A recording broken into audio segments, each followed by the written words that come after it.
Olá, pessoal. Eu sou a Karine, do @arquiteta Karine. Olá, eu sou a Andréa, do @Andréa Canelo. E esse é o nosso podcast Falo Mesmo.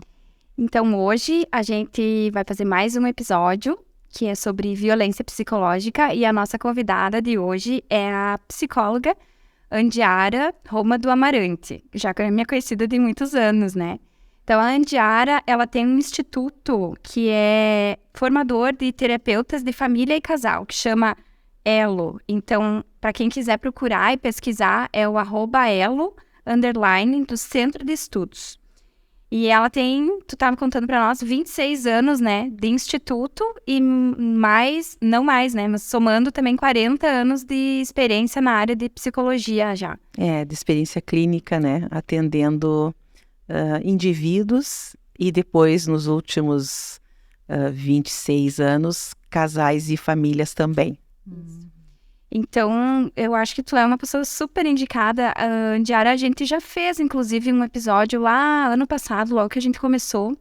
Mas tava eu e a Andréia, a gente queria discorrer melhor sobre esse assunto, né, da violência psicológica nos relacionamentos, porque... Em especial nos relacionamentos homem e mulher, porque a violência psicológica pode acontecer em qualquer tipo de relacionamento, né? No âmbito de trabalho, amizades, mas vamos tentar deter hoje em especial nos relacionamentos amorosos, que, como a gente estava falando antes, às vezes até é difícil de perceber que está acontecendo, né? Às vezes ele vem de uma maneira tão sutil, porque no fim o agressor acaba minando a vítima de tal maneira que ela quase não consegue perceber que está sofrendo essa agressão psicológica, né? Sim, Na tua experiência, assim... Às vezes a violência psicológica, ela é escancarada e às vezes ela ocorre na sutileza. E tu dissestes assim, que vocês queriam focar hoje no relacionamento casal, nos relacionamentos amorosos. Isso. Mas quando a gente pensa num padrão relacional entre as pessoas, a gente tem que pensar que essas pessoas um dia foram filhos. E aprenderam com o seu casal de pais como eles se relacionavam enquanto casal, como eles se tratavam, se de maneira respeitosa Que modelo tiveram, ou desrespeitosa, que casal interno, esse casal hoje que está tendo dificuldade no seu relacionamento afetivo, tem. Cada um traz um casal interno e na junção desses 50% de cada um, geralmente dá um encaixe perfeito que reproduz o enredo violento, né? Então, antes de nós sermos um casal, porque a gente não começa do ponto zero com um homem, com uma mulher, a gente já vem com uma história de vida, né? A gente não está pegando um carro 0 quilômetro. Quando conhece um homem, cada um vem com suas crenças, com as suas vivências, com o padrão relacional aprendido na família de origem e também com os seus traumas enquanto filho, né? Que muitas vezes viveu, além da violência presenciada com o casal de pais, da violência psicológica, também sofreu vivência psicológica a partir da forma como os pais lidavam com os seus filhos na hora de, enfim, estabelecer um limite, aplicar um corretivo, dar um castigo, na forma como os pais administravam esses momentos de... Uma criança que cresceu num lar, por exemplo, com pouca afetividade, ela acha que isso é normal, então, né, ela vai pensar que numa relação futura um casamento ideal é sem afetividade. Não é necessário, não é um ingrediente necessário, sim, né? Ou, por exemplo, crianças que viveram em lares onde o padrão é da desqualificação, né? Também aprendem a desqualificar no relacionamento a dois. E isso é uma forma de violência. Tipo, né? Uma criança que viu o pai desqualificando a mãe, ele aprendeu, ele teve esse modelo de marido, então ele pode seguir. Ele vai reproduzir esse modelo, provavelmente. Ou ele também poderá, para não reproduzir o modelo, se comportar de forma silenciosa e omissa diante de uma mulher que também venha de um lar com um relacionamento de casal de pais e padrão relacional violento, e essa mulher, então, encontrando um homem omisso, vai reproduzir a violência da sua história familiar, né? Então, em se tratando de qualquer tema que seja, a gente sempre tem que pensar a nível da transgeracionalidade. O que uma geração ensinou para outra a respeito de como se tratar, como expressar o afeto, como demonstrar as incomodidades. Como que eu demonstro quando uma coisa me chateia, me incomoda? Eu demonstro dentro de um diálogo ou aquilo para mim é uma guerra e no momento em que eu preciso demonstrar, eu tenho que partir para uma cobrança violenta ou não aceito ser criticada porque aquilo para mim representa assim um ácido que o outro está jogando em mim pela minha história de ter sido muito criticada na minha família de origem. E às vezes a forma como os pais lidam com os filhos e educam é de uma forma muito crítica, muito exigente, que também acaba sendo uma violência psicológica, ou desqualificativa. Por exemplo, os pais precisam corrigir uma postura inadequada da criança. Vamos supor que eles estão numa festa, num jantar com os filhos deles e os filhos dos outros, e eles precisam corrigir alguma coisa. Em vez deles chamarem a criança e dizer, filho, vem cá que o papai quer conversar contigo um pouquinho, vem aqui, eles chamam a atenção da criança em público. A criança se sente humilhada, se sente exposta, com vergonha, constrangida, e às vezes as palavras proferidas são palavras muito grosseiras, são palavras desqualificativas, e esse ser humano, então, cresce com esse modelo violento dentro dele. E quando ele encontrar uma parceira no amor, ele vai reproduzir esse modelo, provavelmente, se ele não entendeu o que aconteceu com ele na vida dele. E às vezes até os rótulos, né, que os pais colocam, né, o meu filho, por exemplo, o fulano, ele é muito desajeitado, e a criança tá ali escutando, né, então rotula, e a criança vai crescer, então, pensando, eu sou realmente desajeitado, ele não consegue, é que não consegue fazer tal coisa. Então, vai rotulando e aquilo vai gerando uma crença. Então, essa também é uma forma de violência que o indivíduo leva para sua relação amorosa. Ele vem com essas feridas, com essas marcas, né? E aí, os conflitos de casal, quando eles surgem, a forma de administrar os conflitos, às vezes acaba sendo a reprodução dessas formas violentas de lidar com as diferenças, com as adversidades, com as críticas, né? Também, eu lembrei assim, quando tu falavas, Karina, as comparações entre as crianças também acaba sendo uma violência psicológica. Por que tu não faz como teu irmão?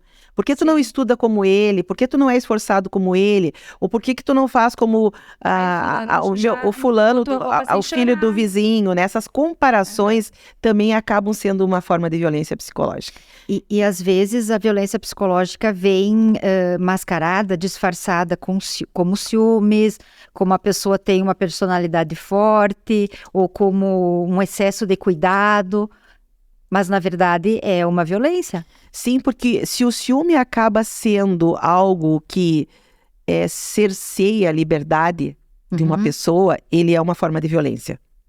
Uma coisa é eu sentir ciúme naturalmente de uma situação que representa um perigo, né? Você percebeu alguém se insinuando pro teu parceiro, você ficou, né, tipo assim, intrigada com aquilo e faz um comentário com ele. Tipo, não gostei disso. Outra coisa é se você tem uma postura de estar vigiando, de estar controlando, de dizer que isso é amor. As pessoas até dizem, quanto maior o ciúme, maior o amor. Mas daí aí entra até a invasão de privacidade, né, que acontece. Que é uma violência psicológica, né? Olha só. Que também é uma forma de violência. De controle, né? De controle, né? Disfarçado de um amor intenso, né? Um amor, né? Eu faço isso porque te amo. Porque te amo, na verdade, não tem a ver com amor. Tem a ver com controle. E a pessoa não acha que está errada, né? A pessoa não acha que está errada, e muitas vezes o outro que vem com algumas carências também faz uma leitura daquilo como um amor e não se dá conta que a vida daquela pessoa que vive com o ciúme do outro vai encolhendo. Vai ficando cada vez mais limitada, mais Sim, porque ela não contida. quer enfrentar, né, aquela situação. Muitas vezes prefere não, tá, tudo bem, não quer. Aí acaba nem se colocando em situações que podem causar. Porque E acabou nessas situações, geralmente vai ter briga, xingamento, ofensas, do tipo, pensa que eu não vi que tu estava se assanhando, tu estava dando mole para aquela Por que que tu foi com pessoa, essa roupa, por que que tu foi com né? essa roupa? Mas às vezes até o afastamento da família, né? Também, né? Que Não vão porque, é a tua família, então vamos ficar em casa só nós dois. que também, na medida em que eu impeço o meu parceiro, a minha parceira, de conviver com a raiz dele, né? Que faz parte da vida dele, é da história dele, ele é dessa raiz, né? Se eu arrancar um galho da raiz, sangra, né? Uhum. Então, eu tô também exercendo uma forma de violência no relacionamento. E, na verdade, Toda dominação é uma violência. Né? E vamos pensar que não, a gente fala muito dos homens, os homens são dominadores, mas tem homens muito maltratados por suas mulheres também. Não vamos ser só olhar para o lado do machismo, né? Que tem todo um Sim. componente histórico, mas também tem muitas mulheres, na minha experiência clínica, tem muitas mulheres extremamente dominadoras que exercem um controle, né? que o homem tem medo de ser homem, embutido, então, Que vai minando, eu acho, a tá uma autoestima. violência psicológica aí. Porque Vai minando a autoestima desse homem, isso. exatamente. Né? Sim, a masculinidade, né? Às vezes ele tem medo até de falar alguma coisa que apareça que é muito machista. E às vezes eu acho que tem medo até de tecer algum tipo de comentário, de ser reprimido, né? Então, de repente, faz e daí é reprimido em público. Por que tu... Então começa, então a pessoa vai se fechando e se enclausurando? Uma vez eu estava em Buenos Aires, fazendo um turismo e passei numa rua, assim, do centro, que tinha umas livrarias, e entrei e fui logo pro lado da psicologia, assim, livros de psicologia, e tinha um livro que me chamou muito a atenção, era em espanhol, né? Mas o título do livro era El hombre maltratado por su mujer. E aquilo me chamou a atenção, porque a gente sempre tem uma preocupação, e a Lei Maria da Penha, e a mulher sempre sendo vista como vitimizada, né? Claro que nós fomos realmente vitimizados por muitos anos por conta de uma cultura machista. Mas também a gente tem que olhar que tem mulheres que também são muito violentas, né? Claro que tem que pensar que tem uma história. Como eu disse, a gente nunca olha para as coisas hoje. Sim. O hoje é ontem, né? O hoje sempre é ontem. O hoje, ele parte de uma história transgeracional de violência. Mas também eu acho que a gente tem que ver, assim, tudo bem, a gente tem uma história, mas cada um tem o seu poder de curar essa história consigo, não violentar de nenhuma forma um terceiro, né, uma outra pessoa. Então, só assim, fazer uma conclusão desse primeiro assunto, eu fico imaginando a dificuldade que são os casamentos, né?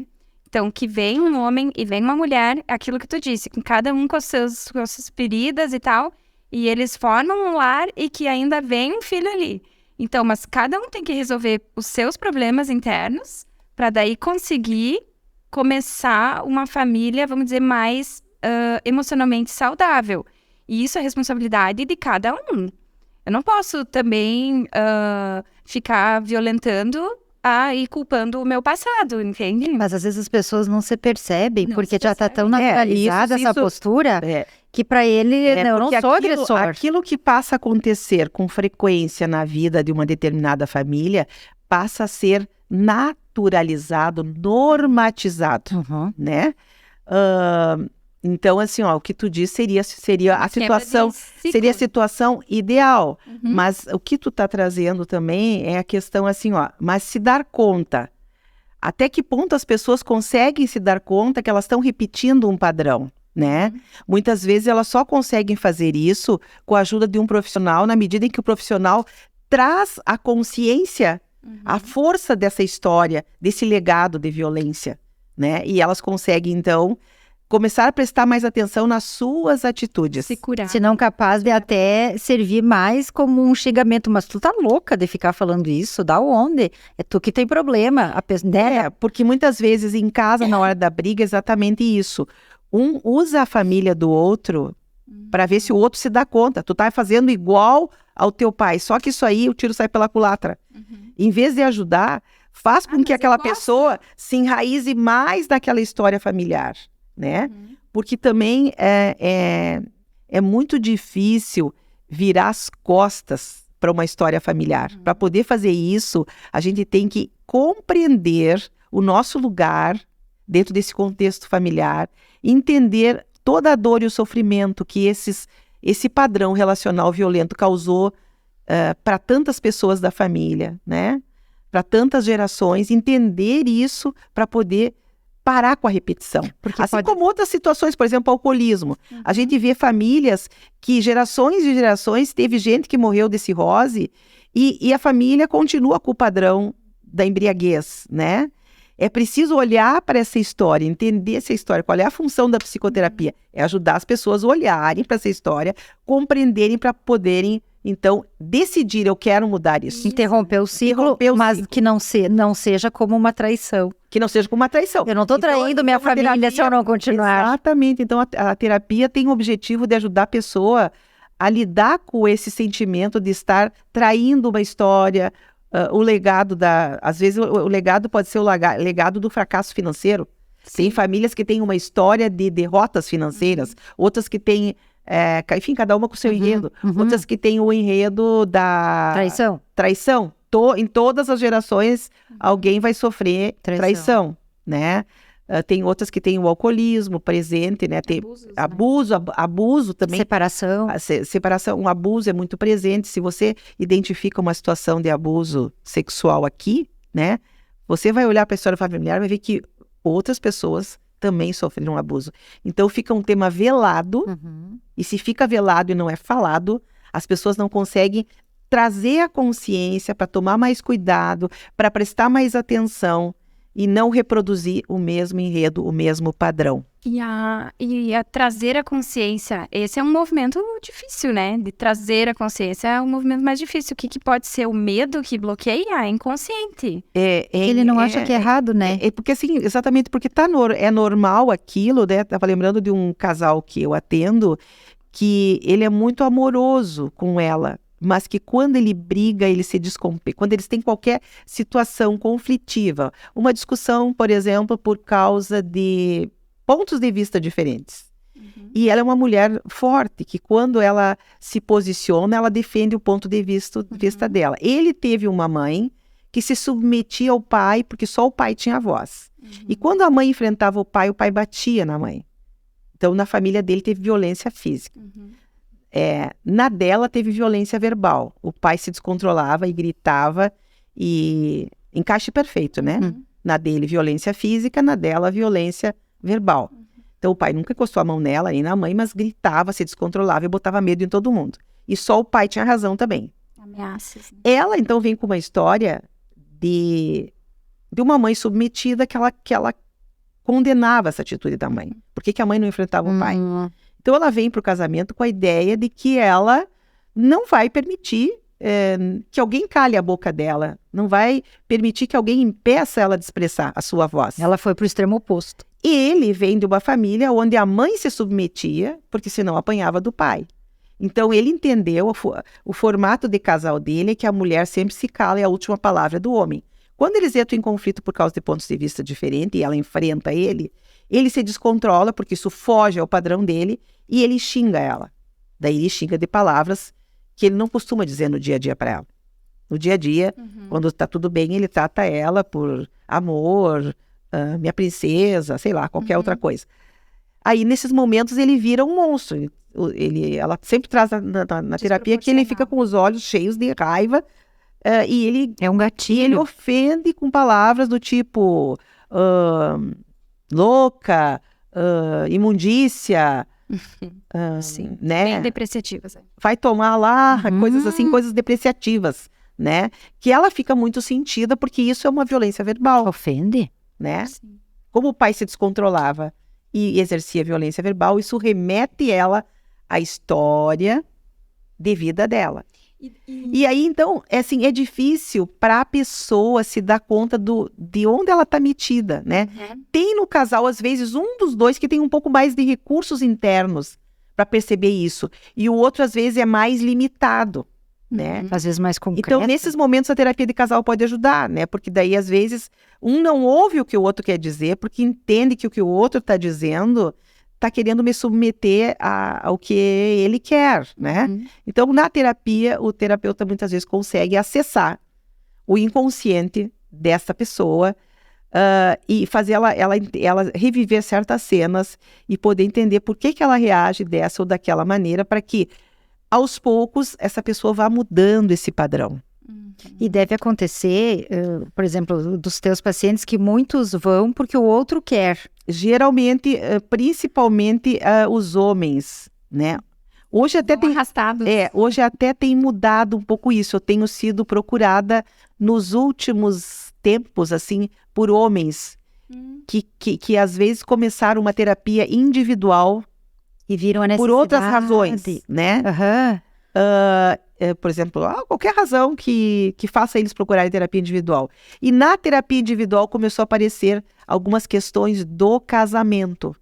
E aí a terapeuta individual, percebendo isso, encaminha para uma terapia de casal. Então o homem me liga porque ele se melhorou. Ai, que bom, ele né? quer mais qualidade no relacionamento. E aí acontece o oposto. Muitas vezes a mulher está resistente a esse tipo de ajuda, né?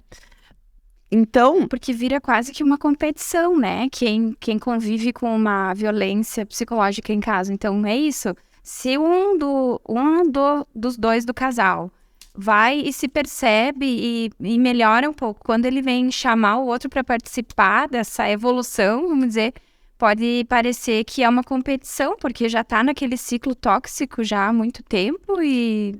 sabe? O ciclo tóxico a gente chama de homeostático.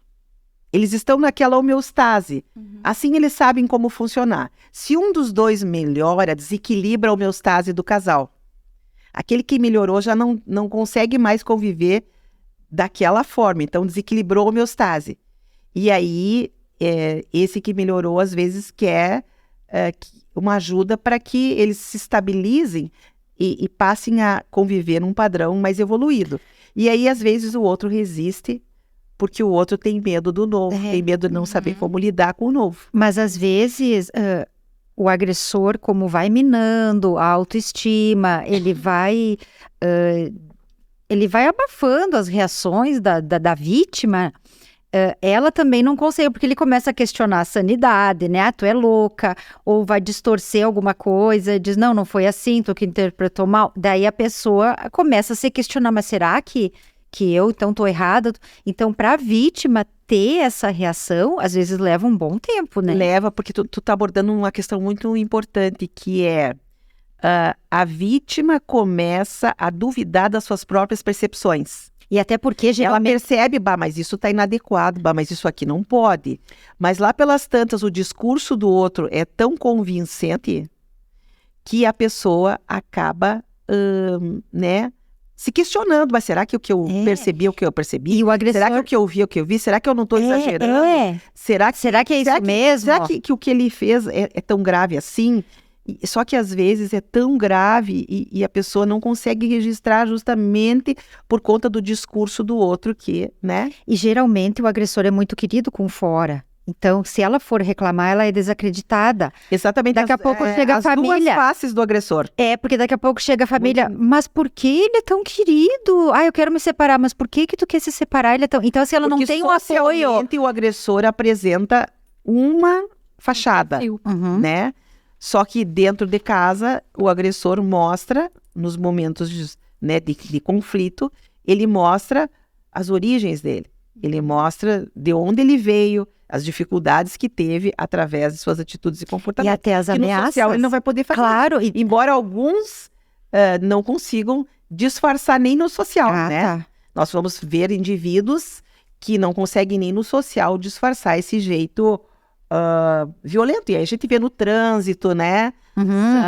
Tipo assim, por exemplo, uma mulher vai indo e faz uma barbeiragem e o homem humilha ela, xinga a mulher que fez a barbeiragem, profere uma palavra muito ofensiva, né?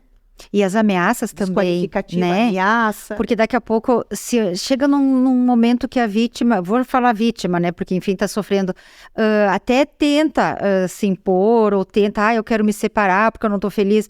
Não vai, mas tu não vai achar alguém como eu, porque tu não consegue alguém melhor, eu sou o melhor. Então, vem aquela ameaça que daí já causa. Que é um tipo de violência psicológica. Ao longo de muitos anos, o agressor vai minando a autoestima da vítima, que no final de um período, ela se acha tão desinvestida e tão menos qualificada, Humilhada. que ela realmente acredita naquele discurso e não vê possibilidades para ela de um recomeço, né?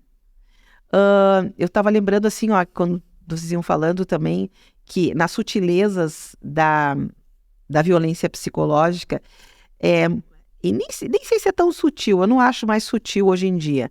Por exemplo, quando estão reunidos um grupo de casais num churrasco, numa janta que organizaram, e começam algumas brincadeiras machistas que desqualificam a mulher, né? Como, por exemplo, vamos lá na casa das tias, tal dia, né? Como se o homem tivesse todo o direito de fazer o que ele bem entende, de desrespeitar a mulher, de ser infiel, e a mulher tivesse que aceitar, porque isso é coisa do homem, é coisa do mundo masculino. Então, eu acho muito interessante que, às vezes, as próprias mulheres acham graça dessas brincadeiras. E às vezes vem... Quando elas começam a rir, eu fico bem séria. Não acho graça mesmo. Não há graça, né? E às vezes vem... Eu fico, tipo, dando uma moral na festa, que vamos dizer, lá vem a psicóloga querendo dar discurso. Mas eu fico extremamente incomodada, porque eu acho uma brincadeira, um tipo de brincadeira, que é uma violência psicológica contra a mulher, porque humilha a mulher.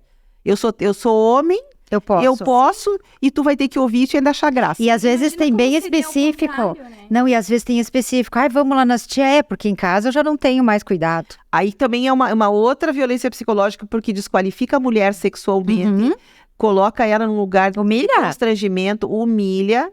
E às vezes ele também nem é o cara, né? Porque geralmente é o máximo, né? Porque ele tem uma baixa autoestima, né? Ele precisa até desqualificar ela para ele. Pra dizer que ele é o cara, né? Então, a violência psicológica, ela vai aparecendo nessas brincadeiras machistas, tipo, lugar de mulher é no fogão, né? Esquentando a barriga no fogão e esfriando na pia, né? Tem várias brincadeiras, lembrei de um grupo de casais que eu estava uma vez e que eu não percebi que ele brincava com ela, desqualificando ela na idade. E ela era só 6 meses mais velha que ele. Ele dizia, essa música aqui, essa é do tempo da fulana, não é do meu tempo, né? Meu Deus. E ele fazia isso e ela achava graça disso. Eu pensava, mas... Como assim? Como que ela acha graça de uma coisa que humilha ela, né? Então, tudo que humilha, que é constrangedor, que põe a pessoa numa posição de se sentir desqualificada, é uma violência psicológica. E que às vezes acontece com frequência no relacionamento, no dia a dia, ou em determinados momentos ao longo dos anos, mas que isso vai acontecendo com a autorização da parceria no amor. Ou com a autorização do homem, que autoriza uma mulher violenta a continuar tratando ele mal, ou com a autorização da mulher, que autoriza esse homem, não dando um limite para ele, a continuar tratando ela mal, né? Sendo grosseiro, elevando a voz, proferindo palavras desqualificativas, que humilham ela, né? Então, ocorre um processo de submissão de uma das partes a esse padrão violento. Mas não por acaso, como eu disse, isso vem com a história. E o controle também, né? Do tipo assim, o controle de buscar e trazer do trabalho, o controle, não, com essa roupa tu não vai, também tá controlando e tá minando a pessoa, né? Sim, toda digamos assim, cerceando toda a liberdade da pessoa. Isso, cerceando a liberdade. Cerceando a liberdade. E a gente vê isso também não só em pessoas mais maduras, mas em moças muito jovens, por exemplo, que não têm a liberdade. Lembrei de uma situação específica de uma paciente jovem que é bem sucedida no trabalho e que não tinha liberdade de sair para jantar com as colegas de trabalho. Ele sempre se emburrava.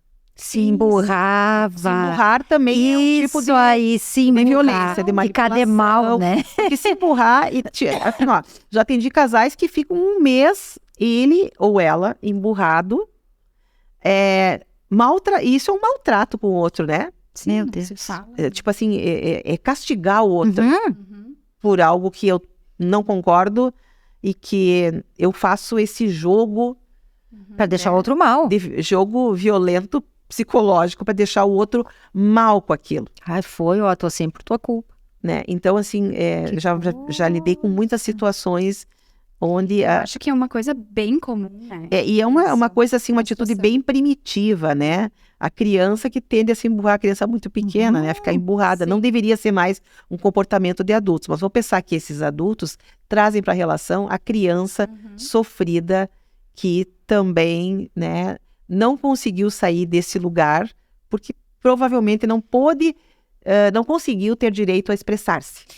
E a gente está com o tempo meio estourado, né? Mas eu só queria, assim, trazer um pouco mais para a realidade. Por exemplo, uma pessoa que passa por esse tipo de situação em casa, onde saiu para jantar com uma amiga ou com uma prima, com alguém, o outro fica emburrado. Ou o cara saiu para jogar um futebol, a mulher fica emburrada. Qual que é a atitude que a pessoa deve tomar para encerrar? Chamar para um diálogo e resolve? Sabe? É isso que eu fico pensando assim, tá, mas ela ali naquele ciclo e a outra pessoa não querendo muito evoluir, né? Querendo ficar naquela situação que é mais confortável, porque é conhecida, e aí o outro chama, olha, eu não tô gostando dessa forma. Isso pode resolver? O que faz? Sai do relacionamento ou busca uma ajuda de terapeuta? Como que resolve uma situação assim, né? Eu acho que, eu acho que o casal pode tentar um diálogo. Quando isso não é possível, tentar uma terapia. E quando a terapia não dá conta, cada um partir para busca do seu... para a busca, né, da sua realização, da sua evolução. O que ocorre geralmente nessas situações?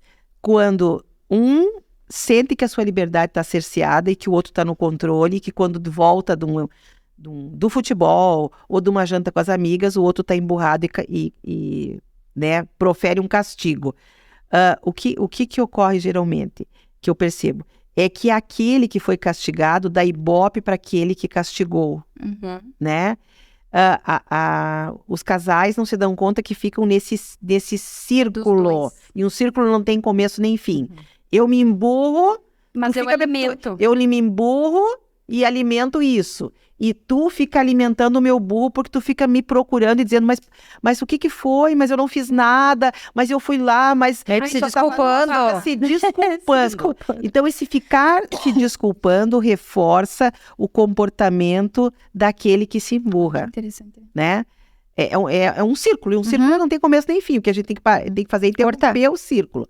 Se um conseguir, com serenidade, dizer para o outro, olha, isso não me pertence, né? Isso é uma coisa tua que tu tem que resolver. Eu não vou ficar te dando explicações, porque depois desse tempo tu já deveria saber com quem tu tá casado, ou com quem tu tá se relacionando, tu já deveria saber que eu te respeito, então tu que tem que resolver isso. Mas tudo Se tem um limite. Se a pessoa conseguisse não dar ibope para esse comportamento infantilizado e primitivo, o outro vai ter que se ver com as coisas dele. Mas essa não vai pessoa surtir sadia, mais o mesmo efeito. Acontece que geralmente os dois não estão no mesmo... Os dois estão no mesmo nível. Né? Mas quando uma já é mais esclarecida, não vai ter um limite? Tudo não vai ser vencida pelo cansaço? Tipo, se é mais que tá conseguindo perceber e o outro não. E daí ela fala e o outro não, fala. Aí o que ocorre é que às vezes a outra pessoa mais esclarecida desiste, né? Cansa. Larga a mão. Mas larga a mão se separando ou larga a mão aceitando? Larga a mão se separando, aquela pessoa que é mais bem resolvida, geralmente larga a mão se separando, né? Sim, porque se eu aceitei, muitas vezes eu vou ter aquela injeção de saco, né? Sempre. Pra sempre. Sim. Aquela pessoa vai estar toda hora no meu pé. Agora também tem uma questão importante, né? A gente tem que saber os limites, já que estamos aqui, né, fazendo algo que o público vai ouvir, a gente tem que saber os limites. Tem homens que jogam futebol 3 vezes por semana. Eu acho isso um absurdo. Os excessos, né? Eu acho um absurdo. Os excessos. Quem não dá assistência abre concorrência. Exatamente. Né? São os excessos. Se eu dou assistência para minha parceira, eu posso esperar o quê dela. Que nem ir na academia todo daí- dia. Vai na academia na todo sexta. dia. Sexta, para começar, deveria ser um dia do casal, Casal, né? né? Também acho. Final de semana, eu vejo muitos casal. homens fazendo happy hour à tardinha, na sexta, quando deveria estar fazendo happy hour com a É sua que, é que companheira. tem muitos acham que ser casado e solteiro vão ter as mesmas coisas. E não, são vidas ter uma relação diferentes. estável, eu tenho que saber que eu não Abdicar de vou certas poder ter coisas. toda a liberdade que eu desejo. E se eu quiser ter toda a liberdade que eu desejo, eu nunca vou ter uma relação estável. Então, se eu quero estar num casamento saudável e ter uma relação estável, eu tenho que abrir mão de algumas coisas. Eu não posso Não jogar existe. futebol 3 vezes por semana. Eu não posso achar que eu tenho direito a fazer happy hour com meus amigos toda sexta-feira e voltar para casa a hora que eu bem entender e já...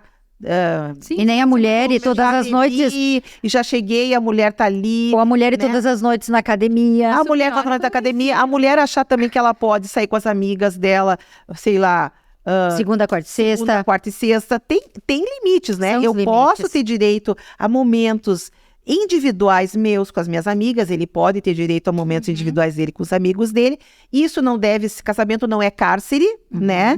Mas também tem que ter limites. Agora, quando a pessoa tem limites e uma vez por semana se permite uma atividade, né, jogar o futebol ou se encontrar com as amigas, e isso é gerador de conflito, porque o outro tem um controle excessivo e eu acabo me submetendo, eu acabo me deixando violentar por uma coisa que é chamada violência psicológica, porque eu fico impedida desses momentos que me dão tanto prazer. E vai perdendo a originalidade, porque tu vai sendo domada pelo outro. moldando aquele A padrão. espontaneidade vai É. sendo perdida. Gurias, eu tô adorando. Eu acho que nós vamos ter que fazer violência psicológica A 2. gente pode fazer a continuidade hoje, infelizmente, em função do meu tempo, Mas que vamos fazer é 2, menor, então. mas podemos fazer. Tem Ótimo. muitas outras coisas sobre violência, né? Claro. Foi muito legal, porque tu trouxe um outro ponto de vista que a gente nem tinha falado, né? Nem imaginava, assim, essa questão da infância, né? Dos traumas. Foi bem legal. Porque a gente pensa que as coisas começam hoje, aqui e agora, e as coisas já começaram há muito tempo, né? Sim. Quando a gente tá casando com uma pessoa, por exemplo, tá pegando um carro 0 quilômetro, como Não, eu não vem disse. sozinho. Não, isso né? é bom no sentido de que no momento que tu enxerga isso, tu para de responsabilizar só o outro pelo que tá dando errado, né? Tu olha pra ti e também... Porque uma relação a gente tem que pensar sempre em 50% de cada um. Se essa relação é bem sucedida, ela foi construída a 4 mãos. Uhum. E certamente cada um colaborou com os seus 50% para a construção dessa relação saudável, para essa relação ir evoluindo, né? Tanto é que tem casais que dizem, nossa, depois de muitos anos, nosso casamento está melhor agora do que quando éramos recém-casados, porque que eles evoluíram, Juntos, né? Porque casamento, aprender a viver a 2 é um... Treino. Dá trabalho. Casamento não é para preguiçoso, é para gente que quer Treino. trabalhar, né? Preguiçoso fica solteiro. Então, né? Tu já deve ter ouvido de pessoas, nosso casamento tá melhor agora do que antes. Enquanto outros, depois de muitos anos, tá uma droga, né? Quer dizer, não evoluíram e continuaram juntos naquele fracasso. E aí, o pior, não conseguiram admitir o fracasso da relação. E ficaram juntos infelizes para sempre. E até ter as Do aparências. comunismo. As aparências também querem Infelizes ser para sempre. Então, o casamento dá trabalho, é construído a 4 mãos. Se ele dá certo e vai para frente, é porque cada um colaborou com os seus 50%. E se ele fracassa, também cada um colaborou com os seus 50%. Ou seja, numa relação existe uma corresponsabilidade e uma coparticipação, né? Então, quando vem um casal e um acha que o outro é o responsável por todo o fracasso do casamento e as dificuldades da relação, eu vou situando os dois no quanto eles contribuem, ambos, para que a relação esteja como está. É ótimo. Isso aí. Então, gente, eu agradeço, né? Nossa, agradeço. Muito obrigada, agradecemos, adorei nossa. falar sobre esse tema, eu gosto muito e espero que vocês me convidem de novo. Vamos combinar, sem dúvida, com certeza. No que eu puder ajudar as pessoas, a pensarem sobre essas questões e melhorar a qualidade de vida que elas têm, né? Melhor também para as nossas crianças, que elas possam Sem crescer dúvida. em lares mais Sadios. amorosos, menos violentos. Não tóxicos. Tá bom? Esse é o nosso propósito também, né? É. Eu falo mesmo. Então, um abraço para quem vai nos ouvir, né? Isso aí. Então, eu queria agradecer também, né, os nossos apoiadores, que são o Vale Natural, a loja Resumo, o Ticiane Advogados e a Grau Tecnologia. E deixar aqui, né, o nosso recado e que em breve teremos outro episódio, assim. Violência psicológica, Sobre parte 2, isso aí. Parte 2. Isso, quanto precisar. Sim. Então é isso. Isso, e para você que não compartilhou, que tem alguém que te lembrou, ou se você se identificou, assista, compartilhe e deixe os comentários. Até a próxima. Tchau, tchau.